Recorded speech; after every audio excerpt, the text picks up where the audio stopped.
आहे की 2022ला पेपरमध्ये ॲड आली होती की लॅबॉरेटरी टेक्निशियन त्या ठिकाणी पाहिजे आहे आणि अनेक लोकांनी त्या ठिकाणी फॉर्म भरला, अनेकांनी परीक्षा दिली आणि जे लोक क्वालिफाय झाले त्यांना त्या ठिकाणी अपॉइंटमेंट म्हणजे प्रोबेशन पिरियडवर देण्यात आलं 2 वर्षासाठी आणि 2 वर्षानंतर परत प्रोबेशन पिरियड 1 वर्षासाठी वाढवण्यात आलं, परत 22 दिवसासाठी वाढवण्यात आलं आणि रेग्युलरचा आदेश देण्यात आला.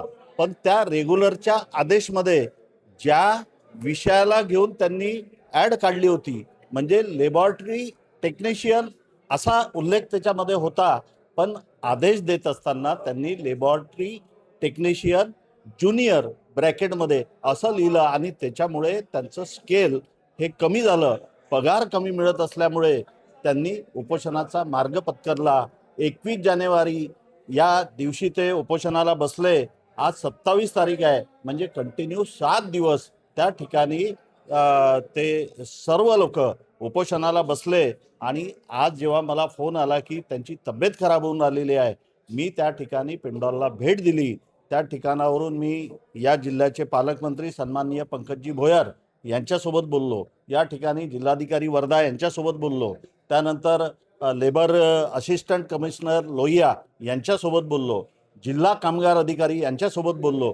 त्या सगळ्यांना त्या ठिकाणी बोलावलं. सोबत SDO करंडे यांच्यासोबत सुद्धा बोललो, तहसीलदार पुणकर साहेब यांच्यासोबत बोलून या सगळ्यांना त्या ठिकाणी बोलावलं आणि त्या ठिकाणी या उपोषणकर्त्याचा मार्ग निघाला पाहिजे म्हणून आम्ही त्या मॅनेजमेंटसोबत बोललो, चर्चा केली आणि मॅनेजमेंटनी त्या ठिकाणी त्यांचा पगार वाढवून देण्याचं कबूल केलं, त्यांना सप्टेंबर महिन्यामध्ये रेग्युलरचा आदेश देण्याचं कबूल केलं आणि त्या ठिकाणी उपोषणकर्ते जिंकले आणि त्या ठिकाणी हे जे मॅनेजमेंट आहे हे मॅनेजमेंट अत्यंत क्रूर मॅनेजमेंट आहे. त्या विद्यार्थी त्या ठिकाणी सुखी नाही, त्या ठिकाणी असणारा कर्मचारीसुद्धा सुखी नाही आहे.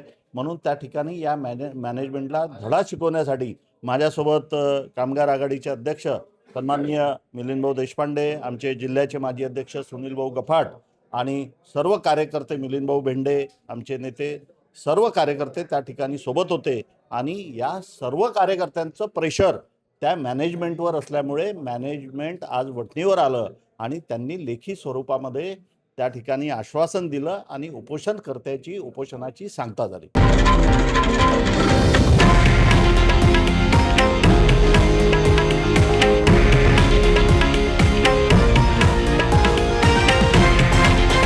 हे आहे देशातील नंबर 1 न्यूज नेटवर्क आणि आपण पाहत आहात TV9 मराठी, एकमेव.